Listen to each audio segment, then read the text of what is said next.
Dear Aunt Flo is a podcast about bad periods, and I'm your host, Elisa Michelle. Every month, we'll dive deep into my own vagina monologues as I discuss my journey with endometriosis and share stories that we wish someone would have warned us about sooner. I am your new period BFF, so let's get comfortable speaking about our cycles. Hello. Welcome back to another episode of Dear Aunt Flo. Hello, BFFs, my fellow Endo warriors, or my fellow period havers, however you identify yourself. Welcome to another catch-up episode. Right, I have not done a verbal disclaimer in a while, so please remember that I am not a doctor, okay? Although I know my body better than most of the doctors that I have encountered, I am not a doctor. With all that being said, my stories, all of my opinions are that of my own and for my own body. So don't come for my non-existent medical degree, y'all. Don't say that Elisa made you do this or that, okay? I'm speaking from my own experience, and I advise you to seek reputable and compassionate medical counsel. Always. Compassionate is key, okay? Because y'all know what it is. If you're new here, welcome to the period party. Whether you listen or watch, I hope that you interact with us. Share this with a friend. If you're watching on YouTube, be sure to subscribe at Elisa_Michelle. Like our videos, comment. And I say our because if you guys are interacting in the comments, I want this to be a community, right?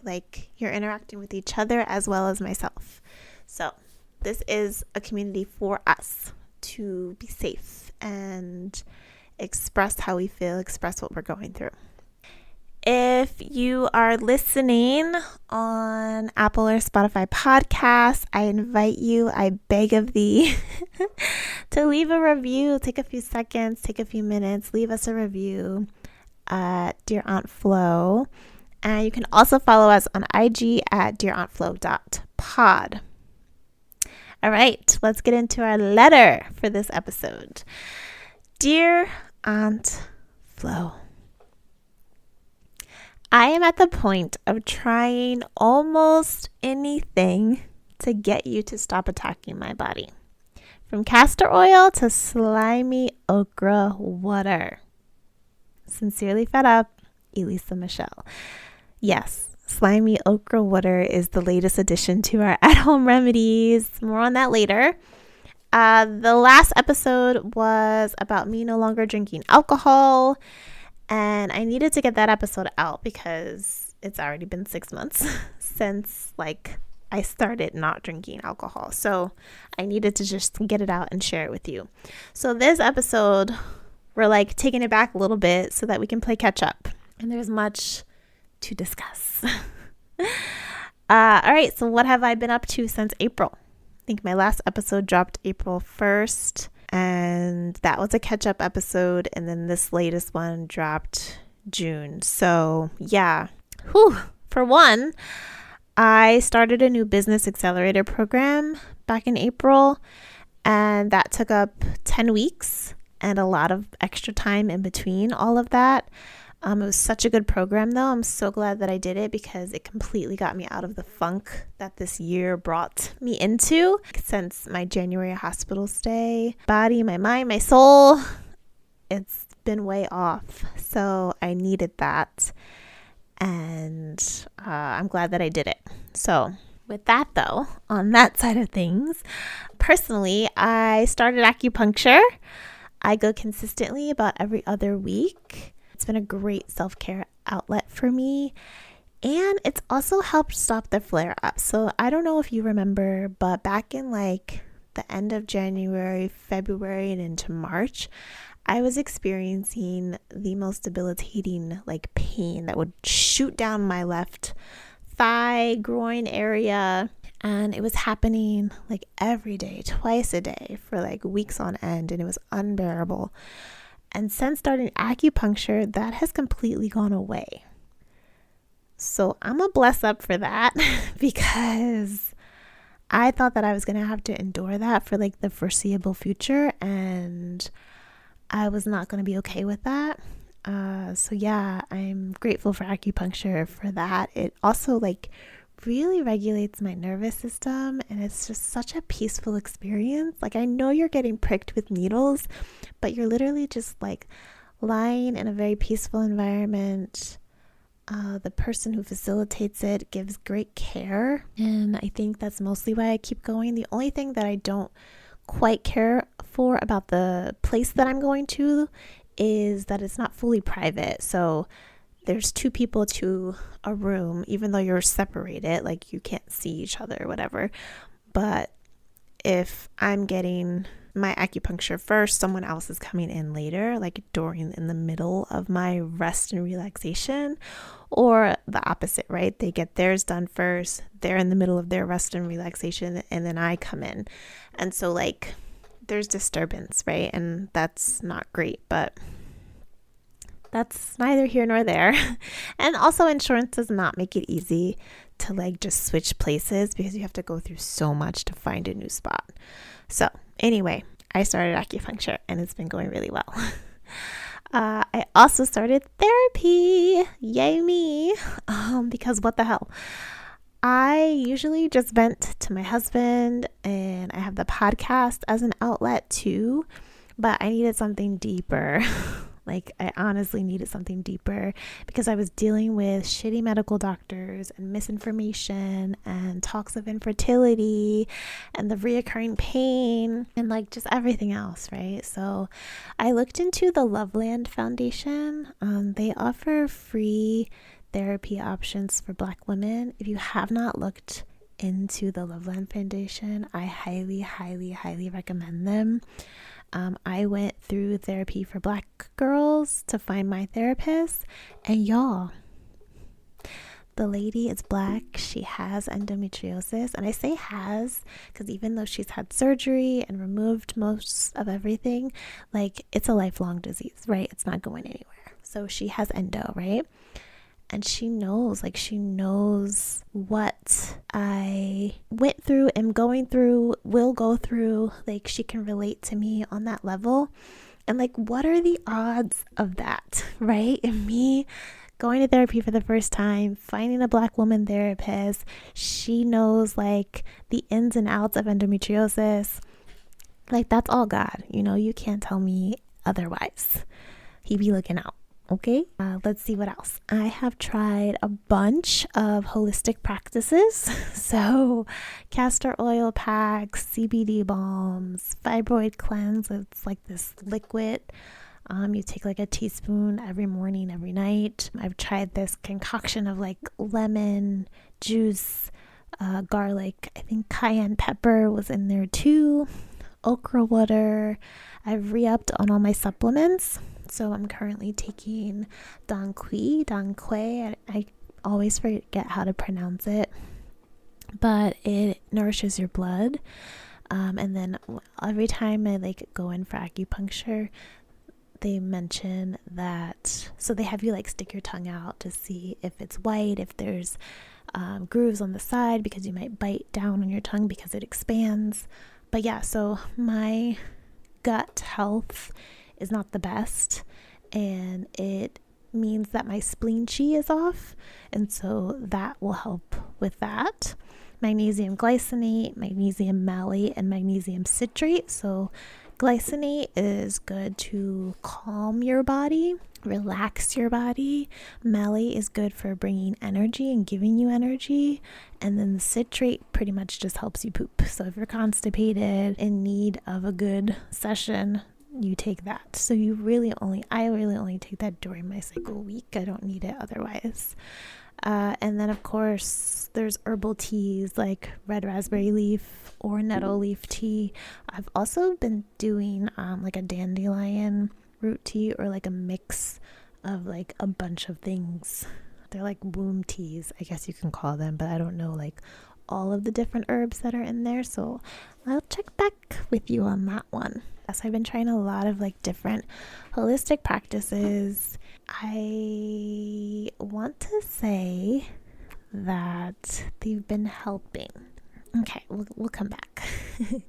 All right, so since my last MRI, which was the end of March, my giant 8 centimeter cyst is gone. Like she gone. Like she's just not there no more. I still, however, have like multiple smaller cysts, fibroids, and now fluid in my tubes. And I say that plurally, but I don't actually know for sure because neither do the doctors. So this is where it gets tricky, right? Because I've been getting like different opinions from doctors. One said that both tubes are affected and will have to be removed. The other doctor said maybe one tube is affected, or actually maybe it's just one ovary. We're not really sure. So like, I don't know what to do with that information. Basically she told me that she was going to go in, remove either the tube or the ovary because they don't do the drainage. That's just not what they do at that practice. And if she does that, then they'll work on getting me pregnant, but they're not going to tend to the other issues like all of the endo that's in my rectal and colon area, or all the endometriosis that's like surrounding my uterus as a whole. They're only going to focus on the tube and the ovary that may or may not be affected. And that doesn't sit right with me because like all of this endo is causing me all of these issues. Like, why would you leave it there? So like, say you do remove these things and it clears up the way for sperm to reach the eggs, right? And I get pregnant. Now I have a baby and I'm still writhing in pain and I can't take care of this child. So that I don't want. And I don't understand why doctors are so lenient or careless. I feel like that's a proper word, like careless enough to say we're only going to do this and not do the entirety of what's affecting you. Like, would that sit right with you? Because it doesn't sit right with me. And also, I don't like to be told what I can and can't do. I don't like for people to tell me what my body can and cannot do. So I'm going to do what I can do to rewrite my story. And that's on that. Anyway, I was also able to have a few like girl chats. Well, we found out, because we follow each other, that we both have endometriosis, and we were able to swap war stories essentially. And she also introduced me to an endo specialist out here in San Diego, and I was able to talk with someone who had fibroids and went through a surgery, and she introduced me to some practices out here that she uses that have helped her over the years. And like, that was a blessing to me, because I'm like, I feel like we should be able to share not only our stories and our war stories and our pain, but also the joy of things, right? Like, if you've had surgery, sharing who the surgeon was that did your surgery, so that someone else isn't taking years on end to find someone who is competent enough to do what needs to be done. So I'm grateful for that. And I actually have a consultation set up for later this month. And I'm hoping, my hopes are very high. I will try to taper them as much as possible. This specialist that's here in San Diego was recommended by two people so far. And so I'm trusting that this is the route that God will have me to take. I hope that the consultation goes well. I hope that she's able to give me answers and a path forward. So pray over my bank account because these medical bills are no joke. So yeah, overall, I've just been trying to get back to a normal, I guess a new normal. I am back to consistently working out and just trying to live my life. You know, it's too short not to. And I want to be able to do things and hang out with my friends and go out with my husband and just feel good about my body and good about myself. And it's definitely a day-by-day process, but God talks me through it every single day. And while I may not be fully back to myself yet, this version of me is definitely better than January, February, March version of Elisa.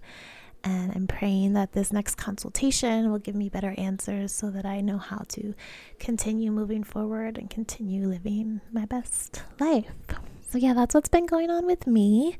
I'd love to hear from you if you have any questions, if you have any topics that you want me to cover. Maybe you want me to dive deeper into what I've been doing, the holistic practices that I've been doing, the fibroid cleanser I could talk about. I don't know if that's what helped get rid of the cyst. I don't know if the castor oil packs helped get rid of the cyst, but she gone. And I still have smaller ones, but the big one is gone. And that was the main cause of all of my issues. So yeah, let me know if you have any random at-home remedies that you've been using for your period journey. Let's swap stories. May they not be war stories. May they be stories of joy and just overcoming all of this. I really hope the best for all of us, and I think there are good things ahead. So yeah, let's get into our affirmation for this episode, and then I'll catch you guys in the next one. Breathe and be well. So repeat after me. Breathe and be well. I love you. I see you. I hear you. Peace. Hey BFFs, thanks for tuning in to Dear Aunt Flo. If you enjoyed this episode and would like to show support, be sure to subscribe, rate, and review on Apple Podcasts. This will help more period BFFs find our community and add to the conversation. Follow on IG at dearauntflo.pod and let me know what topics you'd like to cover this season. Catch you in the next episode, period.